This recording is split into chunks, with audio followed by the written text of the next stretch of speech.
Coming up on today's edition of the show, the man you see right there is a preseason All-American. He's a new partner of the Locked On Cougars podcast. That is Clark Barrington. Excited to have him as part of the show. We're going to talk a lot of BYU football with him throughout the upcoming season. We'll let you get to know him on today's edition of Locked On Cougars. You are Locked On Cougars, your daily podcast on the BYU Cougars, part of the Locked On Podcast Network. Your team every day.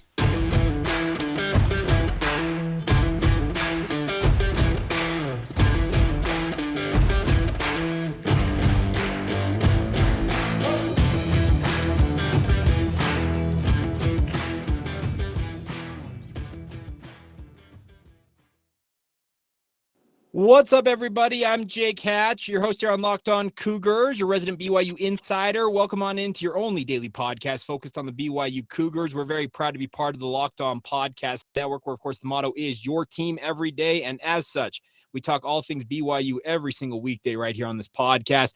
You're seeing a man right across me, virtually right next to me. That is the one, the only, the indomitable Clark Barrington, BYU offensive lineman. Clark, thank you for carving out some time, and thank you for being part of Locked On Cougars. How are you, sir? I'm doing well. Thanks for having me. Absolutely. Okay, so Clark, let's kind of intro this. You and I have known each other for essentially your entire BYU career. There's a unique connection we'll talk about here in a minute that kind of explains the connection that we have. But I was looking at different things, and with name, image, and likeness opportunities out there in the college football realm, I figured, you know what?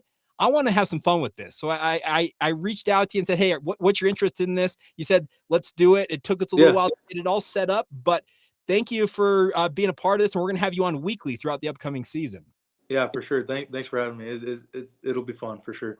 Yeah, looking forward to it. Okay, so by just the background on this, I first was introduced to Clark when you were coming home off of a mission, crazily enough. And tell people where you served your mission. Yeah, so I served my mission in Uganda, Kampala mission. So okay, so in the middle of Africa, like and my best friend from high school is a guy named Nicholas Cheminant. His younger brother Derek is a guy I've known since Derek was a baby. Like literally, I've known Derek my entire life. He came home off of his mission. He was a little further on in his mission. He trained you, right? Was that? Yeah, he was my trainer. Yep.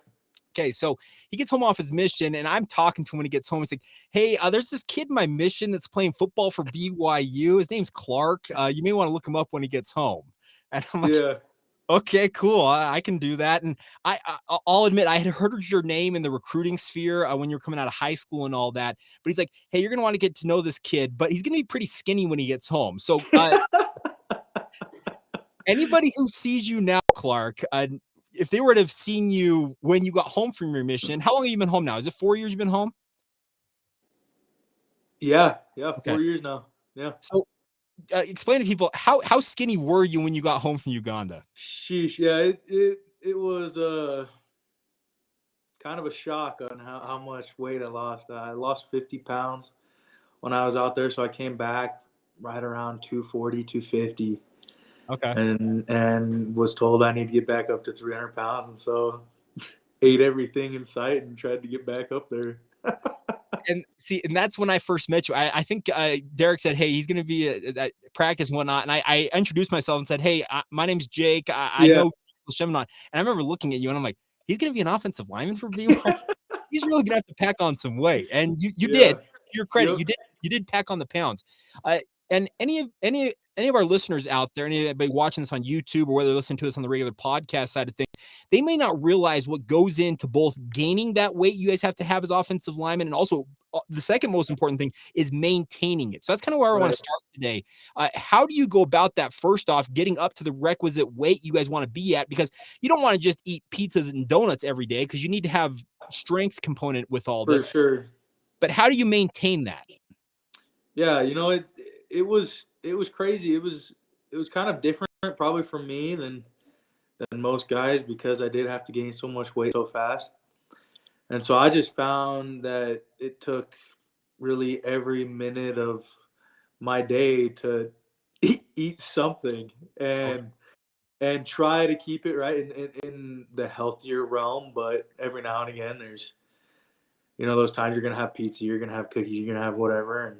and that's going to help you gain your weight as well. And I probably didn't gain the best weight at first, but then kind of transitioned some of that bad weight to good weight in building that muscle later on. And most of our natural weights aren't this high, and so as offensive linemen, you just need to continue to eat a little bit more than you probably would in normal life, and try to keep that weight up. So, yeah. Okay, and when it comes to playing offensive line, you have to weigh that weight because you're going against guys your size on the opposing defensive line, if not bigger than you. Yeah, for sure. So when it comes to your time at BYU so far, are you going into will this be your third or fourth year starting at that left guard spot? Be my third, I think. Third. Okay. Well, and that's the thing about it is you have to maintain that. And one thing I've talked with the coaches about, and you can help elaborate on this, and I kind of want to get your take on this. Fesi Satake, for example, we talked to him on Saturday after you guys' scrimmage. He says that we may be the heaviest lifting team in terms of in-season weight training. How do you feel like that has helped you as an offensive lineman during your career? Yeah, for sure. We take pride in going to work every day and lifting every day and trying to get bigger and stronger every day, in season and out of season. And so I think it's played a big role, in helping me gain strength and then maintain that strength throughout the season. And so I think that's what all the guys would agree with. So. Who is okay? And this is just a personal question. Who, in your opinion, is the strongest offensive lineman on this squad? Like weight room wise? Yeah. Honestly, it's probably Kingsley. Okay. That guy's got, I'm sure he's had to work hard and he just has that natural strength as well. And he can throw some weight around in the weight room. So. Well, that kind of goes back, I think, to what Coach Roderick said. He called him an absolute freak at that offensive tackle position. So I guess that would help explain why he's so good at what he's doing, right? Yeah, yeah. All right, Clark, I want to talk a little bit more about your background as an offensive lineman, your time at BYU. We'll get to that here in a moment. I do need to get a word in on one of our sponsors. That's our friends over at BetOnline. They are the fastest and the easiest way to check in on all of your betting needs, my friends. Find all of your favorite sports and events at the #1 online source for odds, lines, and games right now. Find reviews and news of every league, including Major League Baseball, NFL, college football, NBA, college basketball, NHL, combat sports, esports, and even golf. BetOnline continues to be the top online resource for all of your sports wagering information, from live in-game betting, scores, and podcasts. They have got you covered top to bottom. Head to BetOnline today or use your mobile device to learn more about the action available today, or happening today, That's BetOnline, where the game starts. Thank you once again for making Locked On Cougars your first listen of the day. Excited to be joined by Clark Barrington. He's going to be joining us weekly here on Locked On Cougars. And Clark, I had a conversation, I think this is when you were a freshman, with former BYU offensive line coach Eric Mateos. And I know you have a pretty good relationship with Coach Mateos. He's now at Baylor. But he told me, and I don't think I'm necessarily breaking any news here, but I remember sitting with him out of the practice field at the student athlete building. You know exactly those benches that they have. Anybody who's been out there knows exactly what I'm talking about. Yep. We were sitting there. I just completed an interview with him, and then he points at you. He's like, "Hey, that Barrington kid over there, he's going to be a multi-year starter for BYU." And this is when you were trying to gain weight, trying to get back into shape, all that stuff. And I kind of was like, oh, that's interesting to hear. And to his credit, he nailed it. You're now a multi-year starter for BYU. You're a preseason All-American. So how does it feel I guess, explain your journey, I guess, first off. What led you, in your opinion, to this point where you have been a multi-year starter and now a preseason All-American? Yeah, I don't know. To be honest, it's kind of a road of just grinding away and doing the best I can do and doing the small things right and just trying to get better every day. I wasn't a highly recruited guy out of high school. And so coming into BYU, I knew that I'd have to work my tail off to try to get a starting job. And then after that, then, all the guys around me are really good too. And so to keep that job, I have to compete every single week. And the guys that I've just been surrounded by and learning from them and being pushed by them and then pushing myself, I feel like that's just what what has led me to where I'm at is just continuing to set goals, probably achieve those goals, and then set new ones, and just try to become the best I can become. So. When you said you were pretty lightly recruited out of high school, I know your family a little bit, and your parents are both student athletes, but they went they went to Arizona, correct? Are they both Wildcats? Yeah, So that's correct. My dad played baseball there, and my mom played basketball. So they went to Arizona. Why did you pick BYU? Honestly, it was one of my biggest offers. Okay. Arizona didn't offer me. I was gonna go where the money was, and so I came on a visit here to BYU. Loved Kalani, loved the environment, loved the staff, and it just felt like the right place, and so that's how I ended up here. And now your brother's in the program with you, Campbell, freshman All-American. Yeah. How was it watching him last year? Because he really came into a situation. Harris LaChance gets injured, if I recall correctly, and they insert him there at that right tackle position, and he goes on to have actually a pretty good season, all things considered. Yeah. How cool is that to have your brother on campus with you? Oh man, it's so much fun. We got to play 1 year in high school together, and then I left for 2 years, and all I could think about was playing again with him and playing on the same team, be able to hopefully play on the field with him and all that. And so when it happened, it was awesome. It actually happened against USF last year. Was when he got thrown in right there mid game, and just be able to look over at him, just be like, "Hey, you're good. Like, you know what you're doing. We're gonna go out there. We're gonna kick some butt, and we'll be all right." And it was just fun to see him grow over the season and perform the way he performed. He did awesome. So it was cool. Let me ask about this. You kind of mentioned that you kind of looked across at him and said, "Hey, you know what? You've got this. We can go handle that." Is that kind of the mantra you guys have as offensive linemen, particularly this unit at BYU? Because you seem to be guys who just go out and do your job.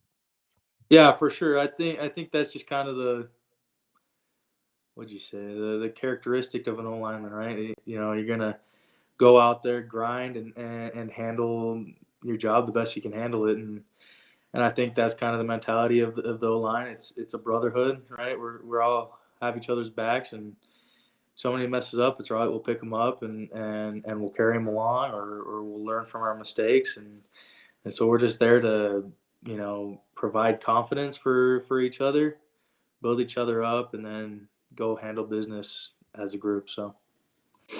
You've had the distinct opportunity. Obviously, Brady Christensen is now in the NFL, and you had him at left tackle alongside you early on in your career. And now Blake Freeland appears to be on the same track. He's probably going to the NFL in his own right, and he's at that left tackle position.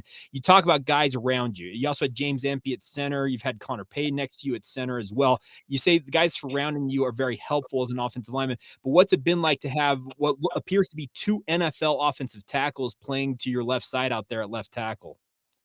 Yeah, it's great, right? It's always fun being able to play next to other great players, and playing next to Brady and James. It was a great kind of lesson to learn from them every play, every snap. Being able to have them instill confidence in me too. Especially when I was young, first start or the first couple starts I had, and them just having that confidence in me to play well, and being able to play next to them, and now play next to Blake. It's just fun to be able to be have confidence in the dude next to you, and that's what lets you play loose and lets you play the way that you should. So I don't think many people realize how critical working in concert with the five guys on that offensive line is. I know that everybody can watch on any given play. Let's say Blake Freeland on a pass set, he's got to drop and he's got to take on a defensive end. You've got a nose tackle or defensive tackle. You may be double teaming with the center on, and then over on the right side, they've got two other guys most likely that they're facing. How important is it for you guys as offensive linemen to both be able to communicate up and down that offensive line, but at the same time understand almost without communicating what the job that needs to be done is? Yeah, it's super important. The play won't go on the way it's supposed to if we're not all five on the same page, and let alone all 11, right? We need everybody on the same page to have a productive play. And so, it all starts up front with the communication, at the beginning, and then making sure we're just all on the same page so we can carry out the play that the way we're supposed to. Who makes most of the calls on the offensive line? Is it Connor or Joe in that center position, or are you guys all responsible? Honestly, a lot of the calls come from center, but it's kind of crazy how much we kind of talk back and forth. It's such a short amount of time between the plays, but we're all trying to collect a bunch of different information, as much information as we can, and then we kind of just discuss it honestly pretty quickly, and we're like, yeah, okay, yeah, that's a good call. Yeah, let's go with that.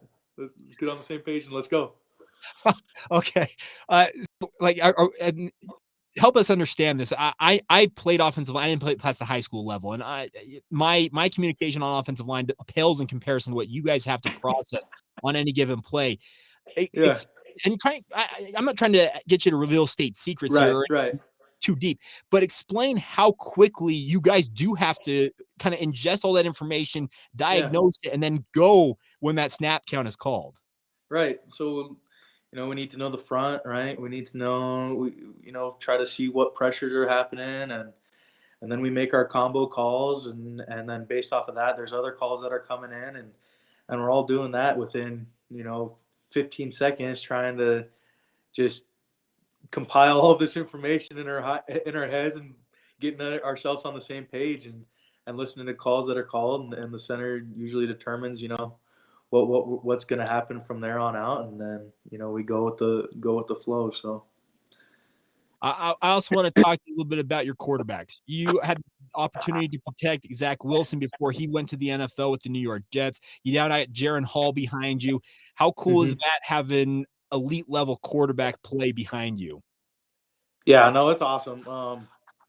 It seems like we have an elite level of play, wherever we're at on the offensive side of the ball, and that's just what makes it fun, being able to play with other guys that are great, and just seeing them make plays. It makes our job as a lineman a little bit easier, and so kind of takes the bad plays of the offensive line and turns them into good plays, hopefully every now and again. But it's a blessing to have them in the backfield, so it's fun. Well, and I guess I can lend some insight on that, because if you screw up on any given play, potentially yourself or another guy on the offensive line, and all of a sudden there is a defensive end crashing down or a linebacker on a blitz, a guy like Jaren or Zach, they can scoot out of the way, make a play, and all of a sudden it looks like a big play, but you're over there like, exactly. Coach Funk, Coach Mateos, hopefully you didn't see that on film. Exactly. And that's the thing about this is I think that anybody who watches a game, more often than not, they're watching the ball, and that's just natural because you're following the action of the football game. But you guys as offensive linemen, this is kind of an interesting thing. I've had people tell me that running quarterbacks, and a guy like Jaren can really scoot. We've seen that. He's got really good feet running the football. It's both a blessing and a curse as an offensive lineman, because you guys try to set your protections, and you guys are trying to give him as good a pocket as you possibly can to allow him to make plays. But if he happens to feel pressure or decides he needs to bail out, it can almost screw you guys up, right? Yeah. There's some give to both sides, Jaren's really good at knowing when he needs to stay in there and knowing when he needs to get out, and sometimes it can be difficult, but we work with it for sure. All right, I want to talk to you about the running backs for a minute. Chris Brooks comes in here as a grad transfer running back. You had Tyler Algier in the backfield last year. When it comes to you guys and running backs, obviously you guys are responsible to open the running lanes for them, and you guys run that wide zone scheme where essentially these running backs are kind of reading off of all y'all's blocks. You're going one way, trying to pick up as many guys as you can, and they kind of read off of that. How I guess, can you explain the relationship the running backs at BYU have to have with you guys as offensive linemen to understand, hey, they're trying to read at the same time that you guys are almost reading the defense as well? Yeah, no, we put a lot of pressure on the running backs and making those right reads and right cuts, and I think it all comes down to just trust. Them trusting us that we'll reach a guy or that we'll get to the play side of the defender and we'll do those things that we're supposed to do, and then them just making their reads off of that. But it all starts with that trust between the O-line and the running backs, and I think with Tyler we had that great last year, and we have been able to form a good connection with Chris, and of course Peeney's still here, and all the other running backs we have in the room. That trust is being strengthened, day by day, and we're looking pretty good out there. So. One last thing on the personnel front, and then we'll have some fun to wrap up this edition of Locked On Cougars. But where is Chris different than a guy like Tyler, and where is he the same? Does that make sense? Yeah. I think there's a lot of great things that Chris brings to the table.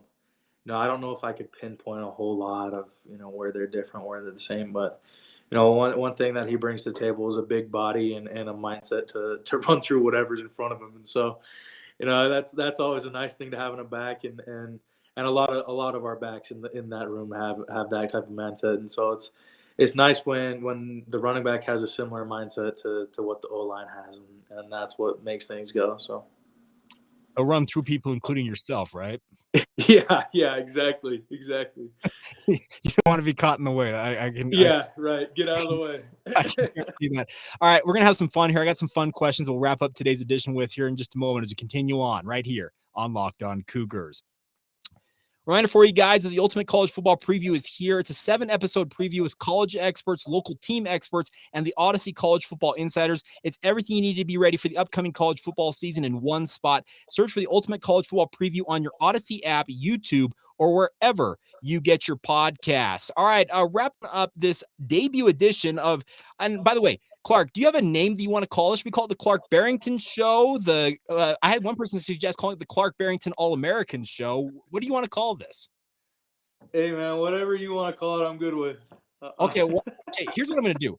Should we throw it out? We're going to throw it to social media. I'm going to let social media help us out with some ideas here. We're going to call it the Clark Barrington Show for the time being. I think that's a pretty good title. Good. But we'll let people have their say on this. And if you want to tweet at us, let us know. You can find my stuff right down here, Jacob C. Hatch on Twitter. That's Clark. It's actually not his Twitter handle. We haven't got him on Twitter yet. We'll have to get him on Twitter at some point. That's his Instagram handle. You can shoot some notes at him or follow him on Instagram. And let us know what you'd like. Locked On Cougars as well on Facebook, Instagram, or Twitter. I'd love to hear your guys' suggestions for this. But Clark, I want to finish off with some fun stuff. And what we're going to do with this podcast is I want to talk to you about on any given week, the opponent, how things went the previous week. But I also want to have some fun with you because I know you have a pretty fun-loving personality. And this is what an offensive lineman doesn't get to show a lot. Guys like Jaren, Chris, Puka, Gunner, they're all the quote-unquote pretty boys that they're in front of a whole lot more than you as offensive linemen are. So I'm going to give you your chance to show off a little bit with this podcast. So my first question here, they're not going to be like super personal, but I know you're chuckling about this, but when you guys are in the huddle and let's say it's a tense moment, you guys need to drive and get a score, and you can feel the tension in the air. You guys can feel it from the crowd. You can feel it from yourselves, the coaches, all that. Who is the player or players who would walk into the huddle and crack a joke that would maybe calm everything down and kind of just break the ice? Oh gosh. Honestly, in the games, I'm not much of a jokester.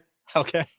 In practice, I'll throw some things in there every now and again and try to lighten the mood. I'd probably give that to either Puka or probably Jaren. Those guys like to stay lighthearted, and so they're pretty good at lightening the mood sometimes. So, are they guys that come in and like crack a joke, or are they just coming in saying, "Hey, dude, this is fun. We're playing football." Like, how do they approach it? I would say they come in there saying, this is fun. We're out here doing what we love, and hey, we're gonna go out there. We'll do all right and do our job, and we'll go down and score or whatever it is. And sometimes Puka will come in, he'll crack a joke every now and again, but it's always a good time when those guys are around for sure. By the way, how was the dynamic with both Samson and Puka last year? They seem like quite the duo. Yeah. Oh man. It was fun. That's for sure. It was always a blast on the sideline or wherever they were at, just a great time to have those guys out there. So. Coach Satake has talked about the fact that he wants this to be a player-led program, and you guys, I think, do a very good job of that. And you, as an upperclassman here, kind of one of the, I guess, I call you an old guy on the offensive line, but you're still a young man relative to life experience. But you've been playing football for quite some time at BYU. When it comes to you guys on the offensive line, do you have a bigger role that you feel like as an upperclassman to maybe pass on some of the stuff you were taught as a youngster to guys like your brother Campbell or a guy like Connor, he's played a lot relative to how young he is in his BYU career? But do you feel a responsibility to do that? Yeah, I think so. With the culture of love and learning, right? We're always trying to pick each other up when times are hard, love what we're doing and love doing it with the people we're around. And then also just learning, every step of the way. And one of the best ways to learn is teaching others. And so that's actually a big emphasis. And one thing that, the coaches, kind of push is that the older guys teach the younger guys kind of the scheme, the technique, and try to help them perfect their craft. And same with old guy to old guy, right? We're just always trying to, hey, maybe you could have kicked with a little bit more depth here, or thrown your hand better here, or gotten your head more play side there, and those little things. That is what is going to make us better in the long run, is us helping each other and learning from each other and teaching and coaching each other. So. All right, final thing here, Clark, and we're going to have some different questions on this. And if people want to lob questions at us, we'd love to field them and have you answer them on this podcast when you join us each week. But you mentioned the fact that in game you're a pretty serious player. I had somebody tell me that you're a guy that as an offensive guard, you essentially are operating within the distance of a phone book, a phone booth. You have you got like a 3 foot by 3 foot square that you operate in as an offensive guard, and you've got to be tough and nasty in that. And you mentioned the fact that you're not necessarily much of a jokester in game, but when you're not playing the game, when you're away from the field, what is maybe something that you do or a talent of yours that somebody may not know about you? A talent. Or something you just like to do. It doesn't have to be a something talent. I enjoy doing. Uh-huh.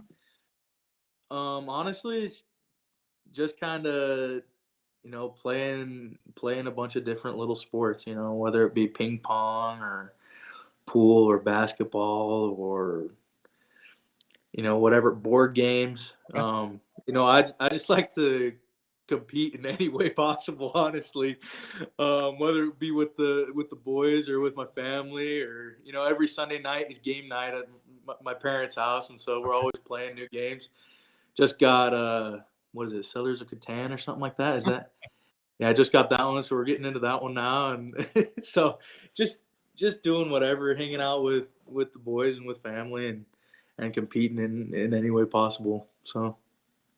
I know people. This is the very last question I'm probably going to ask you on this one. Who is the best basketball player along this offensive line unit? I know there are good ballers at other positions, but who's the best basketball player on the offensive line? I'd have to give it to Blake. Yeah, he's a good ball player. There's actually a lot of good ball players on the O-line, and I would say we would probably run everybody else out of the gym if we had position games versus the football team. So the O-line's probably taking that one for sure. Well, you guys are just going to bully everybody out of the way. Let's be fair. I don't know if we'll make it up. We might have to play half court, but we'll run it. Well, and I remember Blake. He was an all-state basketball player in high school. He didn't play offense until he got to BYU. So yeah. It's crazy. And I want to talk to you more about him. We'll get to that on a future edition, because he is one of those guys I think a lot of BYU fans are intrigued at, because you don't be the type of offensive lineman that he is typically without having never played it. And we can talk about that on another edition. But Clark, a huge thank you for joining us here on this debut edition of the Clark Barrington Show. It's going to be a weekly edition throughout the upcoming season with Clark. And like I said, if you guys have questions out there in Cougar Nation that you want us to field and have Clark answer, reach out. And Clark, anything else you'd like to pass along to BYU fans before we go? Not really. Just appreciate y'all and go Cougs. All right. We like that. All right. So big thank you to all of you for tuning in. Thank you for making us your first listen of the day. Want to encourage you guys now to get over and make sure you listen to the Locked On Big 12 channel. They are your daily source for all things Big 12, where Clark and the BYU Cougars will be playing beginning in 2023. Check that out wherever you get your podcasts, just like this one on YouTube or wherever other podcast provider you happen to use. Until next time, have a great rest of your day. This has been the Locked On Cougars podcast. See ya.